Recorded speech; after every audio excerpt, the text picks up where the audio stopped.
Tom Fitton is one of the great, and his group is one of the great, Judicial Watch is one of the great groups that have kept on Clintons.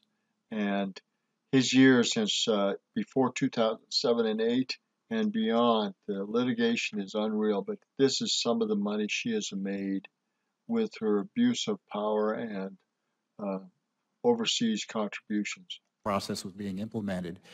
We were ignored for 2 years by the administration. We sued in 2013 and found something which wasn't terribly surprising to us, but still shocking, that former President Clinton gave 215 speeches and earned $48 million while his wife presided over U.S.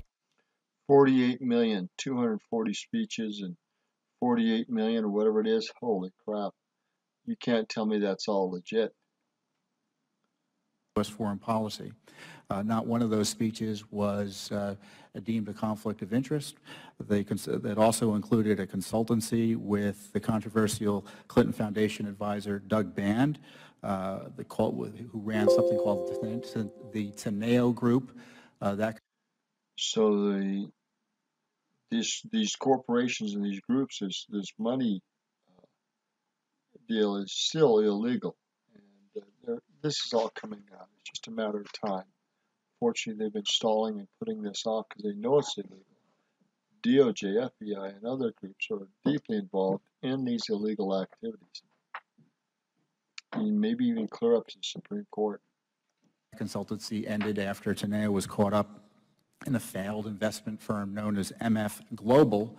State Department legal advisors approved Bill Clinton's speeches in China, in Russia, Saudi Arabia, Egypt, the UAE, Panama, Turkey, Taiwan, India, the Cayman Islands, and other countries. The speeches, the approvals were routinely copied to Cheryl Mills, Hillary Clinton's senior counsel and chief of staff, who had been a foundation official, had negotiated the ethics agreement, which raised, again, conflicts of interest issues as to why. There again, conflict of interest, Cheryl Mills, and thick of it again. She was involved in this process at all. The documents also show that Mr. Clinton received a staggering sums from Saudi benefactors, specifically between $18 million and $50 million were raised from the Saudis during this time period. And we know the Saudis were heavily involved in the thing with 9/11 and the money's there, even though the U.S. government was primarily involved in it. It's just pathetic. Mrs. Clinton served as Secretary of State. Bill Clinton gave 2 speeches in Saudi Arabia, earning a total of $600,000. He spoke at the Global Business Forum in Riyadh, founded by the Saudi Investment Authority and sponsored by the Bog Group, a commercial colossus with close ties to the Saudi family. He received $300,000 for that speech. There was one deal that was turned aside, but the exception in many ways proves the rule that this ethics process was no more than a rubber stamp to allow Bill Clinton to raise money from foreign corporations, mostly controlled or too often controlled by foreign governments. Specifically, show that he was approved to speak to something called Renaissance Capital, which is a Russian government-linked firm that it turns out later was connected to the Uranium One issue.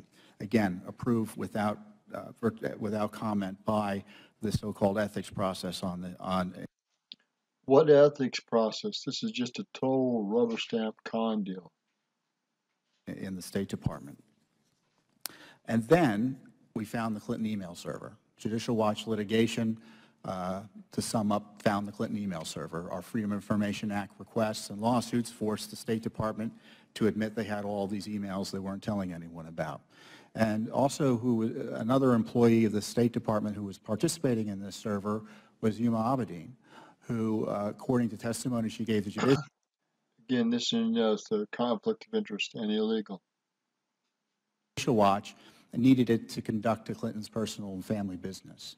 And to be sure, documents that we uncovered later as a result of uncovering the Clinton email server show the Clinton Foundation was in regular contact with Abedin and others in the State Department to get special favors and treatment for supporters and allies of the foundation. Specifically, for instance, special favors and treatment. Should raise a red flag right there. Gilbert Shigori, who was asked to be put in touch with the State Department substance person on Lebanon. This was by Doug Ban, the Clinton Foundation official. Ban notes that Shigori is a key guy there, Lebanon, and to us, and insists that Abedin call Ambassador Jeffrey Feltman to connect them to Shigori. Shigori is a close friend of President Clinton, a top donor to the foundation. He appears near the top of the foundation's donors list, gave between $1 and $5 million to the foundation and pledged $1 billion to the Clinton Global Initiative. I don't know if he actually spent the money. He was convicted in 2000 in Switzerland on money laundering. So you can see that the Clinton Foundation, the Clinton State Department almost immediately broke promises to President Obama and the Senate to maintain a wall of separation between the foundation and the state. We have numerous instances, it's detailed in my written testimony, of pay-to-play and favoritism for Clinton Foundation supporters with the Clinton State Department. I'm going to end it here. I'm running out of time. Give you the full link to this, but it's obvious that the pay-to-play program with the Clinton Foundations was all over the board, all over the countries, foreign countries, and foreign investments for those speeches were just a front to get monies to do whatever they wanted to do and whatever promises they guaranteed to do after the speeches. And it's Roger Mark from Billings, Montana. Good day.